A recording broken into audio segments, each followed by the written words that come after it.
Of you.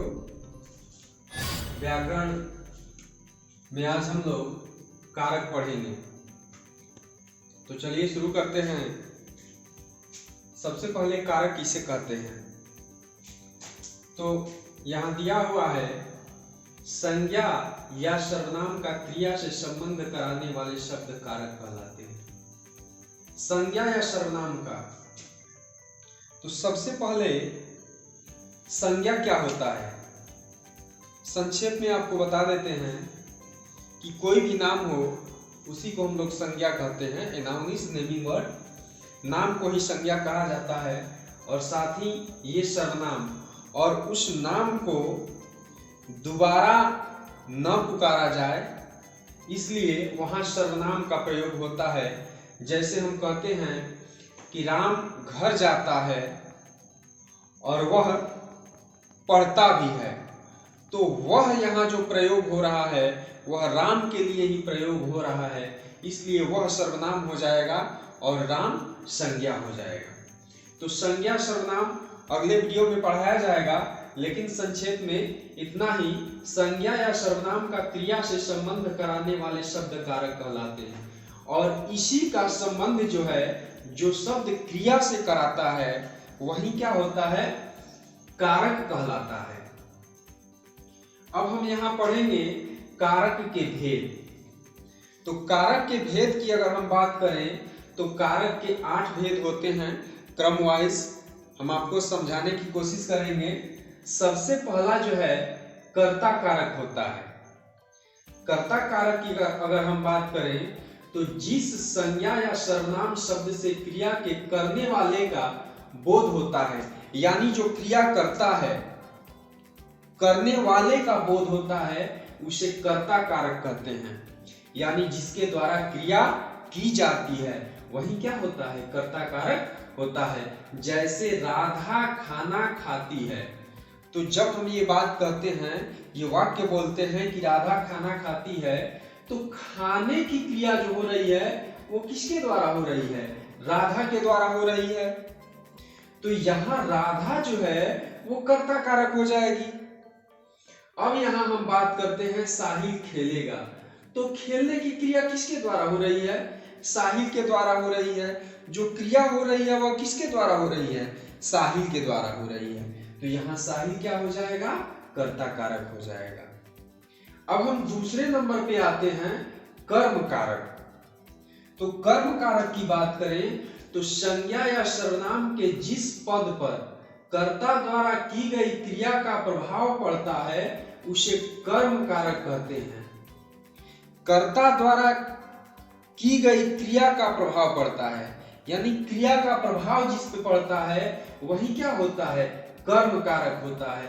जैसे लड़के पुस्तक पढ़ रहे हैं, तो पढ़ने का प्रभाव जो है किस पे पड़ रहा है, पुस्तक पे पड़ रहा है। चूंकि पुस्तक पढ़ा जा रहा है, क्या पढ़ा जा रहा है, पुस्तक पढ़ा जा रहा है। लड़के पुस्तक पढ़ रहे हैं, तो यहाँ पुस्तक जो है क्या हो जाएगा, कर्म कारक हो जाएगा। साथ ही बच्चा दूध पीता है, तो यहाँ कहा जा रहा है कि संज्ञा या सर्वनाम के जिस पद पर कर्ता द्वारा की गई क्रिया का प्रभाव पड़ता है, कर्ता द्वारा की गई क्रिया का प्रभाव किस पे पड़ रहा है, दूध पर पड़ रहा है। बच्चा क्या पी रहा है, दूध पी रहा है, इसलिए यह दूध जो है क्या हो जाएगा, कर्म कारक हो जाएगा।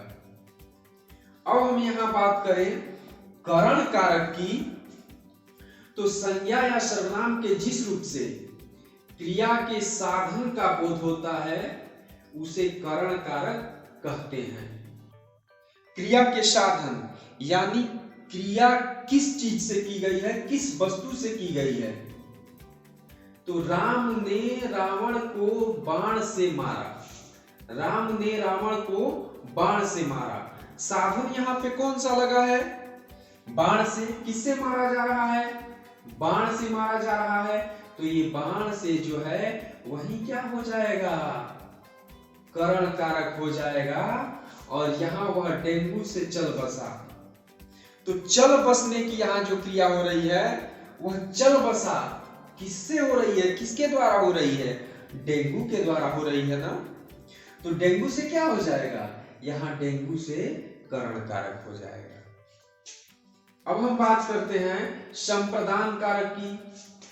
तो यहां बताया जा रहा है कि कर्ता जिसके लिए कुछ करता है या जिसे कुछ दिया जाता है, कर्ता जिसके लिए कुछ करता है या जिसे कुछ दिया जाता है उसे संप्रदान कारक कहते हैं। जैसे हम जीतने के लिए खेल रहे हैं, भाई हम किसके लिए खेल रहे हैं, जीतने के लिए खेल रहे हैं, तो जीतने के लिए क्या हो जाएगा, संप्रदान कारक हो जाएगा, के लिए संप्रदान कारक हो जाएगा। यहां बोला जा रहा है कि भिखारी को खाना खिला दो, तो यहां साफ शब्द में लिखा है कि जिसे कुछ दिया जाता है उसे संप्रदान कारक कहते हैं।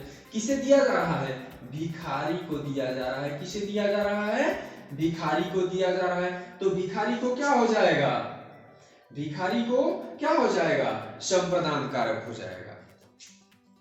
अब आते हैं नेक्स्ट अपादान कारक। तो अपादान कारक की अगर हम बात करें तो संज्ञा या सर्वनाम के जिस रूप से पृथकता, दूरी, तुलना आदि का बोध होता है उसे अपादान कारक कहते हैं। क्या होता है, पृथकता, दूरी, तुलना जिसमें की जाती है उसे अपादान कारक कहते हैं। जैसे वृक्ष से फल गिरता है, फल जो है वो पृथक हो रहा है, अलग हो रहा है, किससे, वृक्ष से।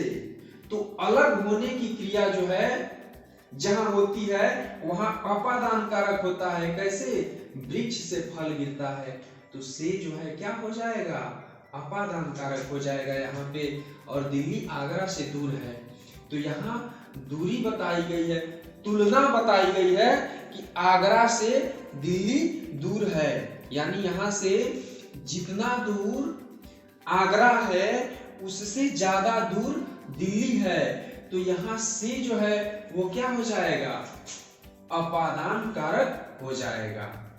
इसके बाद हम आते हैं संबंध कारक में। तो जब हम संबंध कारक की बात करें तो संज्ञा या सर्वनाम के जिस रूप से उसका संबंध दूसरी संज्ञा या सर्वनाम से स्थापित हो उसे संबंध कारक कहते हैं। संज्ञा या सर्वनाम के जिस रूप से उसका संबंध दूसरी संज्ञा या सर्वनाम से स्थापित हो, यानी एक संज्ञा का संबंध दूसरी संज्ञा से या एक संज्ञा का संबंध दूसरे सर्वनाम से या एक सर्वनाम का संबंध दूसरे संज्ञा या सर्वनाम से जहां होता है वहां संबंध कारक होता है। जैसे इस गांव के लोग परिश्रमी हैं, इस गांव के लोग परिश्रमी हैं। तो यहां बताया जा रहा है कि गांव के लोग, संबंध बताया जा रहा है किससे, गांव के लोगों से, और गांव के लोग क्या हैं, परिश्रमी है। तो के यहाँ पे जो है वो क्या हो जाएगा, संबंध कारक हो जाएगा। यह राम का बस्ता है, बस्ता का संबंध जो है वो किससे है, राम से है। यहाँ राम और बस्ता का संबंध है और वह संबंध कौन बता रहा है, का बता रहा है। तो ये का जो है वो क्या हो जाएगा, संबंध कारक हो जाएगा। अब हम आते हैं अधिकरण कारक। तो जब हम अधिकरण कारक की बात करते हैं तो शब्द के जिस रूप से क्रिया के आधार या समय का बोध होता है, आधार यानी जिससे क्रिया हो रही है या जहां पे क्रिया हो रही है, तो आधार या समय का बोध होता है। समय तो आप लोग जानते ही हैं, उसे अधिकरण कारक कहते हैं। जैसे कोयल पेड़ पर बोल रही है, कोयल कहाँ बोल रही है, तो पेड़ पर बोल रही है। आधार क्या हो गया, पर हो गया, पेड़ पर हो गया। तो ये पर जो है वो क्या हो जाएगा, अधिकरण कारक हो जाएगा। अब हम आते हैं गाय गौशाला के अंदर है, तो यहाँ आधार जो है क्या हो जाएगा, के अंदर। गाय कहाँ है, के अंदर है, गौशाला के अंदर है, तो के अंदर यहाँ क्या हो जाएगा जी, अधिकरण कारक हो जाएगा। सबसे लास्ट में हम आते हैं संबोधन कारक। संबोधन कारक में क्या होता है कि जिस कारक शब्द का प्रयोग किसी को पुकारने में किया जाता है उसे संबोधन कारक कहते हैं। हम जब किसी को बुलाते हैं, मोहन यहाँ आओ, सोहन घर जाओ, इसमें आदेश भी दिया जाता है। और हम भगवान से प्रार्थना करते हैं, हे ईश्वर मुझे वरदान दीजिए, हे ईश्वर हमारी रक्षा करो, बच्चों शोर मत करो। तो पुकारने के लिए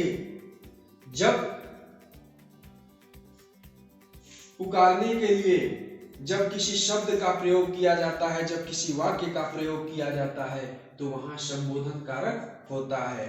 अब यहाँ कुछ डाउट है जिसको हम लोग क्लियर करेंगे। कर्म व संप्रदान कारक में अंतर। कर्म कारक और संप्रदान कारक में कुछ अंतर होते हैं। जैसे दोनों ही कारक में परसर्ग को का प्रयोग होता है। कर्म कारक में भी और संप्रदान कारक में भी परसर्ग को ही लगता है, यानी चिन्ह को का ही होता है। लेकिन क्या होता है कि कर्म कारक में संज्ञा या सर्वनाम पर क्रिया का प्रभाव पड़ता है। संज्ञा और सर्वनाम पर किसका प्रभाव पड़ता है जी? क्रिया का प्रभाव पड़ता है। लेकिन संप्रदान कारक में संज्ञा या सर्वनाम को कुछ दिया जाता है। संप्रदान कारक में क्या किया जाता है? संज्ञा या सर्वनाम को कुछ दिया जाता है। जैसे देखिए संप्रदान कारक यहाँ दिया हुआ है कि यह पत्र मोहन को दे दो, यह पत्र मोहन को दे दो, ये संप्रदान कारक हो गया। पत्र यहाँ दिया जा रहा है, पत्र दिया जा रहा है। और कर्म कारक में क्या कर रहा है? यहाँ कह रहा है कि कारक में संज्ञा या सर्वनाम पर क्रिया का प्रभाव पड़ता है।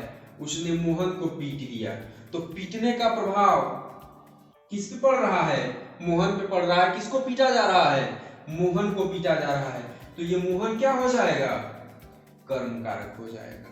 तो ये कर्म कारक और संप्रदान कारक में अंतर होता है।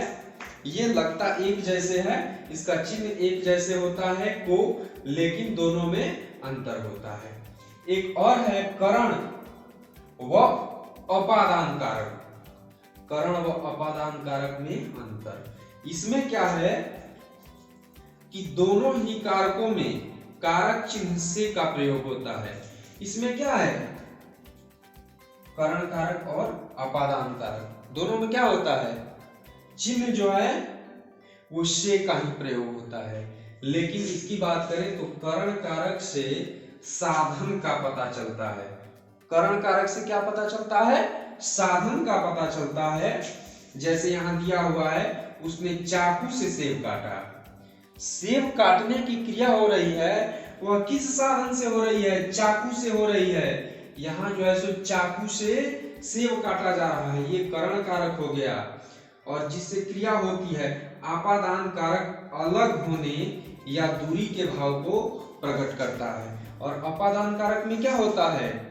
दूरी को व्यक्त किया जाता है, अलग होना इसमें आ जाता है। जैसे पेड़ से पत्ता गिरा, तो पेड़ से जब पत्ता गिरता है तो पत्ता अलग होता है किससे? पेड़ से अलग होता है। इसमें अलग होने की क्रिया हो रही है, इसलिए यह क्या हो जाएगा? अपादान कारक हो जाएगा। अब यहां हम आपको बता दें कि 8 कारक होते हैं और 8 कारक के चिन्ह होते हैं, और उसी चिन्ह के अनुसार हम पहचान करते हैं।